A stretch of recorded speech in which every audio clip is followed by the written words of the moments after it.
सतगुरु मिलवै सर्वाधार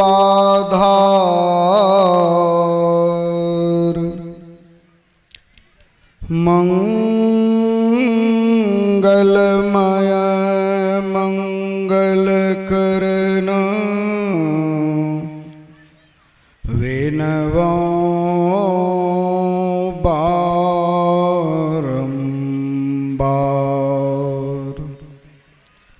ज्ञान उदधि अरु ज्ञान घन सतगुरु शंकर रूप नमो नमो बहु बार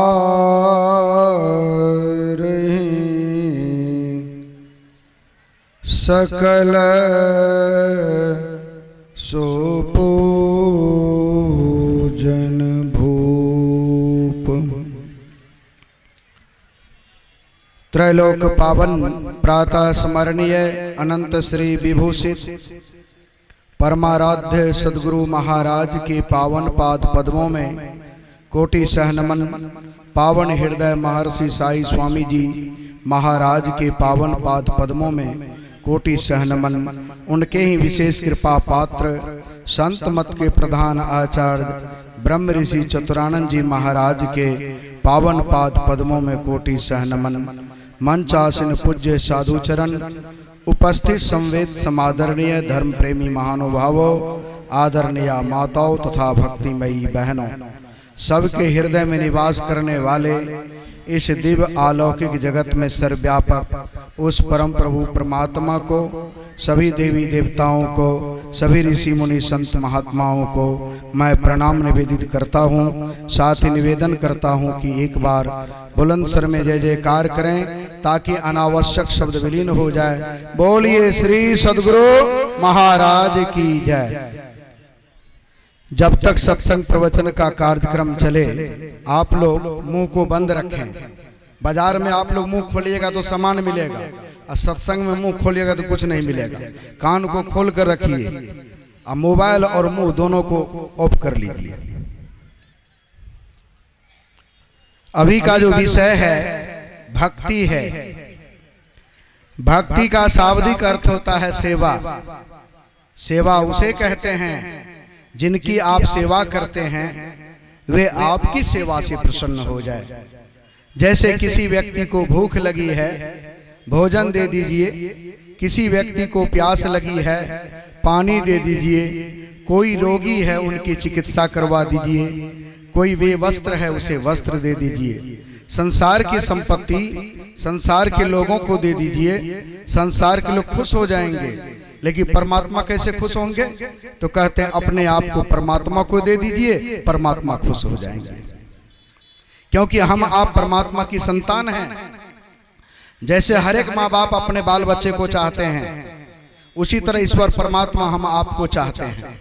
आप हैं कौन? कठोपनिषद में आया है, नचिकेता ने यमराज से पूछा मैं कौन हूं। यमराज ने कहा कि तुम कौन हो? अशरीरं शरीरे स्वनवस्थे स्वस्थितम महानतम विभु महात्मा न मत्वा धीर न सोचती। इस शरीर में जो अशरीरी है, इस देह में जो देही है, इस क्षेत्र में जो क्षेत्रज्ञ है वही आप हैं। आप शरीर नहीं, आप शरीर में रहने वाले चैतन्य आत्मा है। यह आत्मा परमात्मा का अंश है। अंश अंशी से विच्छेद हो गया है, अंश को अंशी से वियोग हो गया है। सुबह में जो पाठ हुआ था उसी से मिला जुला पाठ अभी भी हुआ है भक्ति विषय का। अपने आप को परमात्मा को कैसे देंगे? मर्यादा पुरुषोत्तम भगवान श्री राम माता सबरी के आश्रम में पधारे हैं। माँ सबरी आगत स्वागत सम्मान की और अपना भक्ति भाव प्रकट की। भगवान राम ने कहा, भगवान राम माता सबरी के माध्यम से हम मानव जाति को, मानव समाज को कि भक्ति के नाम पर आने वाले समय में लोग गुमराह न हो जाए, किसी पाखंडी के चक्कर में न पड़ जाए। मानव जीवन भक्तियों करेंगे कहीं पहुंचेंगी भी नहीं। तो सुंदर भक्ति के 9 सूत्र बतलाए हैं। उस सूत्र क्या है? मर्यादा पुरुषोत्तम भगवान श्री राम ने कहा, प्रथम भगति संतन कर संगा। भक्ति का श्री गणेश कहां से करें? भगवान ने ऐसा नहीं कहा शुक्रवारी से करें कि सोमवारी से कि मंगलवारी से। भगवान श्री राम ने कहा कि प्रथम भक्ति संतन कर संगा। सबसे पहली भक्ति का शुरुआत अगर करना चाहते हैं, जीवन में शांति चाहते हैं, सुख चाहते हैं, आपके जीवन में धन की कमी नहीं रहे, सम्मान प्रतिष्ठा की कमी नहीं रहे, घर मकान की कमी नहीं रहे, और वस्त्र की कमी नहीं रहे, और तरह तरह के अन्न की कमी नहीं रहे, और सारा कुछ सृष्टि का आपको सारा सुख मिले, इसलिए भगवान राम ने कहा भक्ति शुरू कीजिए कहां से? तो संतों का संग यानी सत्संग कीजिए। पहले सत्संग सुनते सुनते जब ज्ञान विचार हो जाए तो गुरुजनों से क्या दूसरी भक्ति है, सत्संग को मनोयोग पूर्वक सुनिए। प्रथम भक्ति संतों का संग कीजिए, दूसरी भक्ति उनके उपदेश को प्रेम श्रद्धा से सुनिए। और सुनते सुनते जब आपकी बुद्धि मजबूत हो जाए, ईश्वर एक है, उस तक जाने का रास्ता एक है, वह बाहर नहीं सबके अंदर में वह मार्ग है, पाने वाला अप्राप्त दोनों भीतरे में है, जुक्ति जानना है। तो गुरुजनों से जुक्ति जान ली, तीसरे प्रकार की भक्ति है। गुरु पद पंकज सेवा, तीसरी भक्ति अमान। अहंकार छोड़कर गुरु के चरणों में चले जाइए और तब उनसे भजन भेद ले लीजिए, जैसा गुरु बतावे उसके मुताबिक।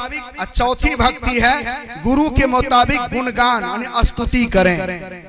जब परमात्मा की गुरु की स्तुति करेंगे, देखते गांव समाज में कोई आदमी मुखिया का आगे पीछे ज्यादा करते हैं, तो मुखिया जी क्या करते हैं, और कोई एगो इंदिरावास उसको डबल इंदिरावास। जब परमात्मा का आगे पीछे आप ज्यादा करेंगे तब आप पर परमात्मा की कृपा हो जाएगी। जा पर कृपा राम की होई, ता पर कृपा करे सब कोई। तो चौथी भक्ति है गुणगान स्तुति करना। पांचवी भक्ति है मंत्र का जाप करना, जो गुरु प्रदत्त मंत्र का जाप। मंत्र का जाप कैसे करना? तो कबीर साहब कहते हैं, नाम की तेल सूरत की बाती, ब्रह्म अग्नि उद्गारू रे। जैसे माई दाई लोग सांझ के समय दिया जलाती है, दिया में तेल भर देती है, बाती को डुबा देती है। बाती जब तेल से ओतप्रोत हो जाती है तो दिया जलाती दिया जलने लगता है। ऐसा जाप कीजिए कि मन रूपी बाती जप रूपी तेल में डूब जाए, आपको मोबाइलो नंबर याद नहीं रहे। एक नाम को पकड़ लीजिए, सकल भूले एके रहे, गुरु तुम पद सनेहु। एक नाम को जब मन पकड़ लेगा, दुनिया का सारा नाम मन से निकल जाएगा।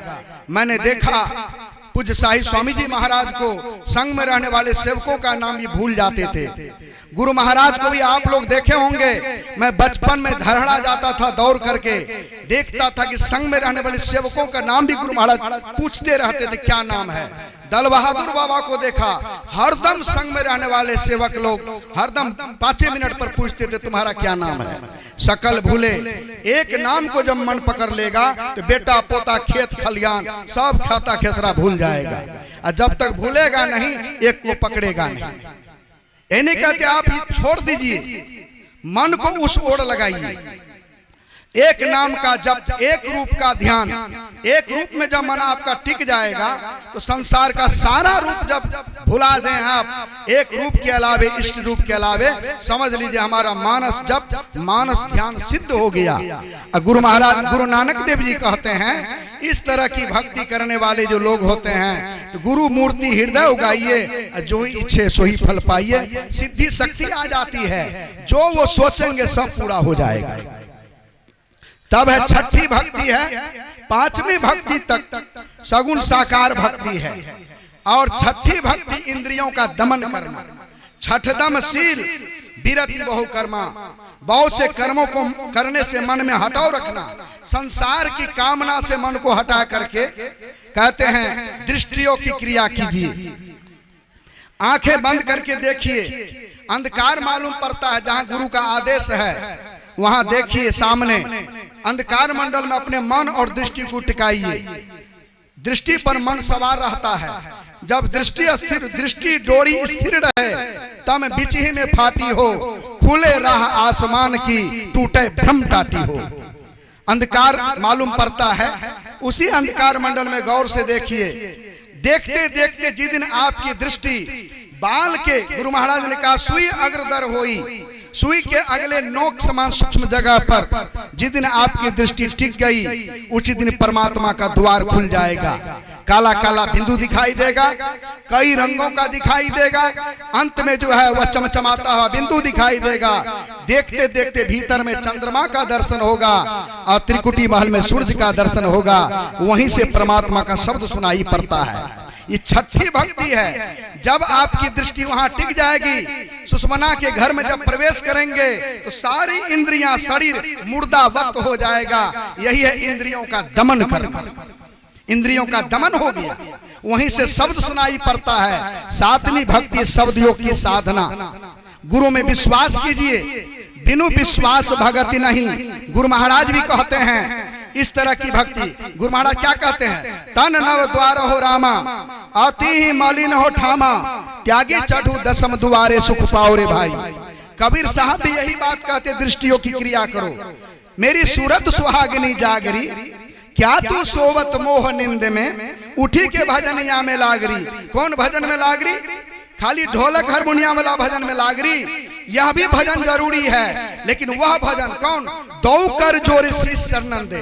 कर्म ने हाथ भी होता है, यहाँ कर्म ने किरण भी होता है। दोनों दृष्टि की धारों को जोड़कर अज्ञा चक्र में ध्यान किए बिना कोई मुझे प्राप्त नहीं कर सकते। कबीर साहब भी यही बात कहते हैं। भगवान कृष्ण ने 18वें अध्याय गीता में कहा, सर्वधर्मान्य परित्यज्य मामेकम शरणं व्रज, अहम त्वा सर्व पापेभ्यो मोक्षयिष्यामि मा शुचः। सारे धर्मों को छोड़कर मेरे शरण में आ जाओ। अर्जुन से कहा, कौन धर्म? जिस समय में भगवान कृष्ण ने यह बात कही थी, उस समय इस्लाम धर्म, यहूदी धर्म, ईसाई धर्म, बौद्ध धर्म, जैन धर्म, किसी धर्म का स्थापना नहीं हुई थी। इंद्रियों का धर्म, आंख का धर्म है रूप को देखना, कान का धर्म है शब्द को सुनना, नाक का धर्म है गंध ग्रहण करना, और जिह्वा का धर्म है रसास्वादन करना, चमड़ा का धर्म है स्पर्श का ज्ञान करना। यही 5 ज्ञान इंद्रियां हैं। इन्हीं इंद्रियों के माध्यम से हम 5 विषयों को ग्रहण करते हैं और फंसे रहते हैं। भगवान कृष्ण कहते हैं, हे अर्जुन, दृष्टि योग करो, शरीर और इंद्रियों के धर्म से अपने आप को ऊपर उठा लो, तभी मेरे शुद्ध स्वरूप का दर्शन होगा। स्वर्ग में जब पांडवों को भगवान कृष्ण का दर्शन हुआ, पांडव लोगों ने प्रश्न किया, आपके दर्शन से सारे दुख का अंत होता है, हम लोग नरक में आए, आप स्वर्ग में आए, ऐसा क्यों? कहा कि तुम लोगों को